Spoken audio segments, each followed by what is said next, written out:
Yeah, matters obviously from the first leg. Yeah, obviously, tweaked his knee in the first leg, and yeah, so he's out. He'll miss the rest of this season, and yeah, disappointing for him because he's been a big part of sort of this latter part of the season, particularly in Europe for us, and just disappointing for him more than anything else because he was, like I said, it was a big catalyst for us, and he misses out. But that's been also a constant of our season of dealing with these things. So we'll just overcome that, and then everyone else from the first league travelled and ready to go. Matt. Hi, Ange. I'm back here. When you came here with Celtic, you decided not to train on the artificial pitch, saying it made 0 sense, and tonight you are. Is there a recognition there that you're learning from what happened before? Is it a different approach?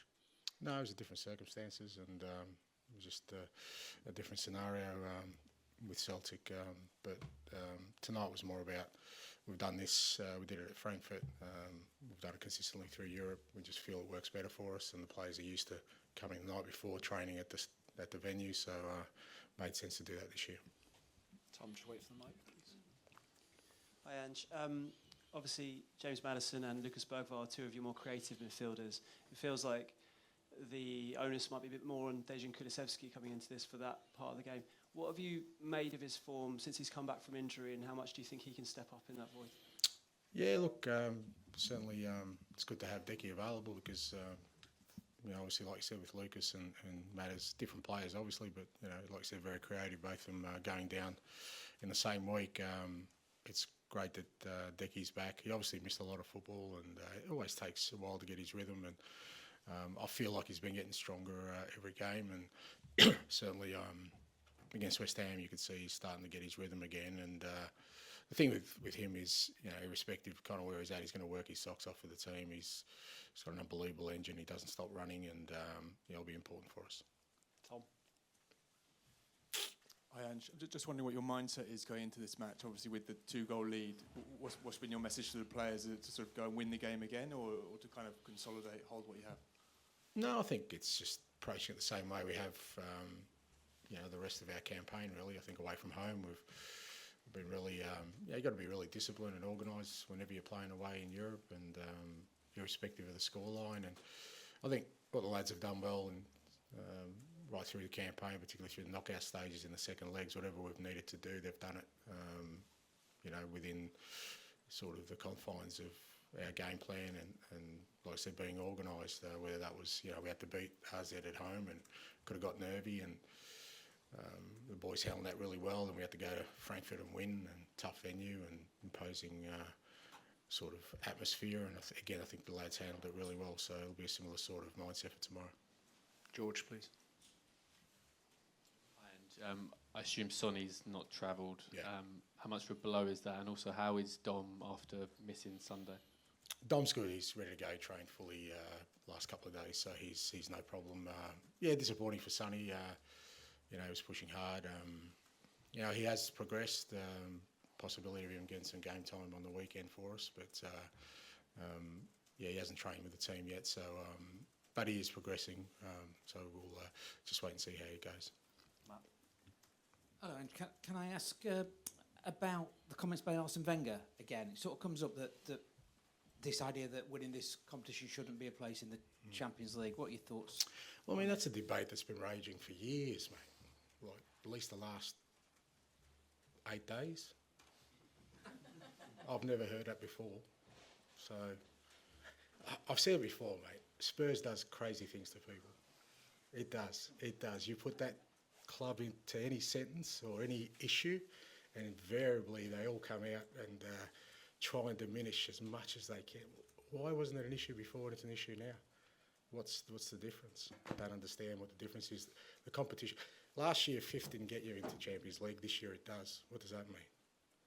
There were competition rules, and the rules say the winner goes into... And it's not the first year, and there is an asterisk against it that you have to do something else as well. But it's Spurs, mate. They love it. They love it. Oh, they love it. You love it. Well, you know, I don't want to go down that road because I've got a great respect for us, and he's one of the legends of the game. But it does crazy things to people, mate. I love it. I love it. Bring it on. Jack, please. It's going to upset people, so that makes me happy. Hi, Ange. You said Spurs does crazy things to people. Do you feel like you guys were 2 games away from changing some of that narrative, changing some of those perceptions? I don't know if it'll change it, but certainly some of it becomes redundant for sure, because a big part of, you know, the kind of a lot of the narrative around the club is that we haven't won for a very long time, anything. 15 years, I think, for any kind of trophy, 21 years for a European trophy. So I think that's part of it. I think some of it will still exist beyond that, but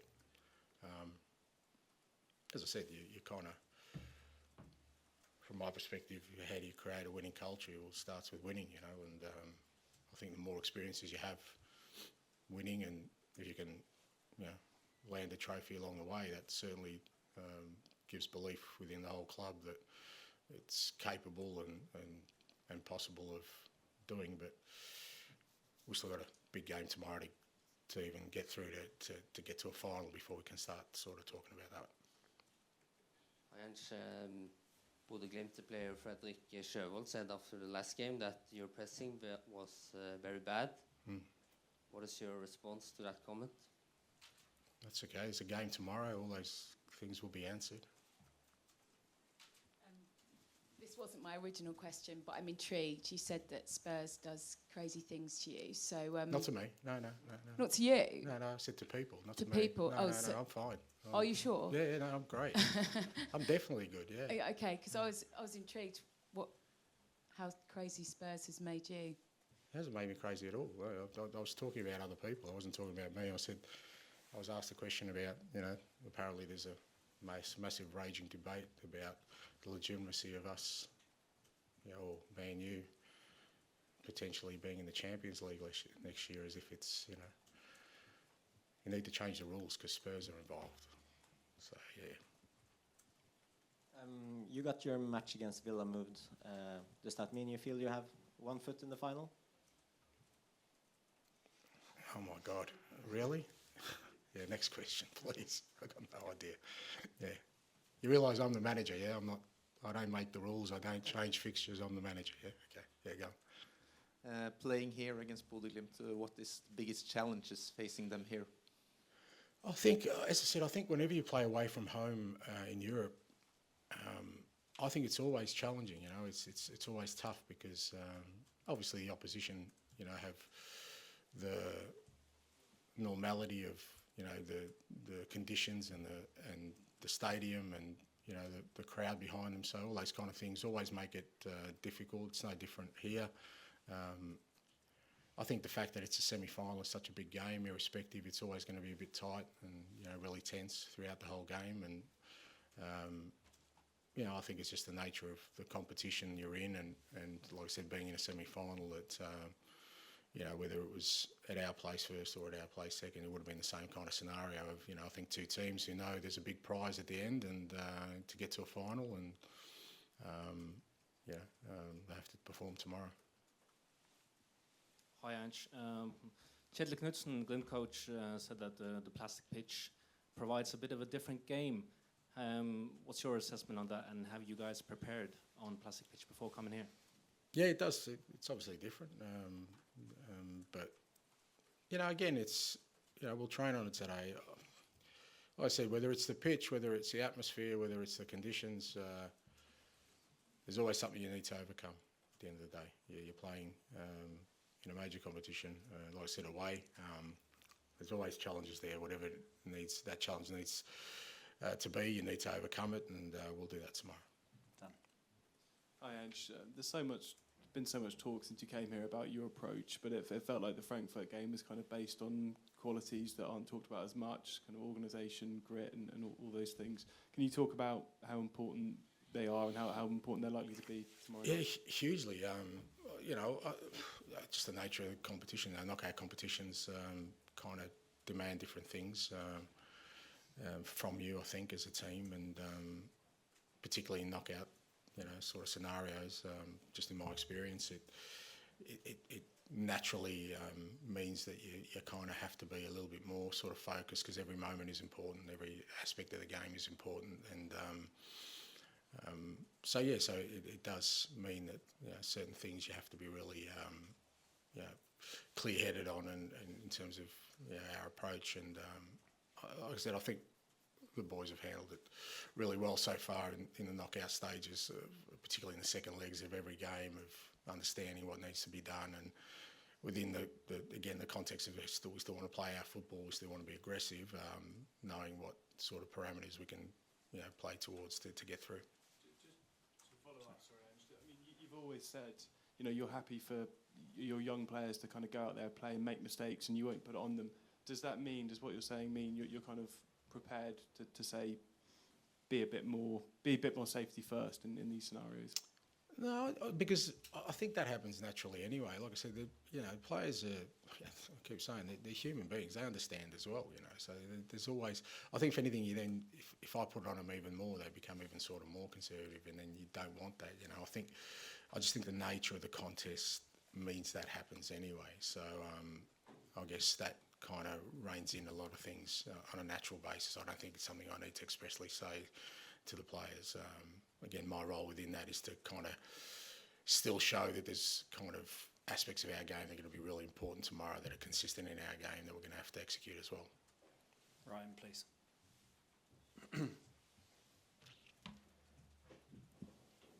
Hi, Ange. Obviously, you touched on the fact Maddison and Son are missing. Have you spoken to any other players in your squad about stepping up and filling that leadership role? Because they're two of your key leaders, or do you leave it to the players to take it upon themselves? It's fair to say we've had good practice at it, mate. We've had a fair few leaders missing the whole time. So, it's like I said, that has been a constant in our season.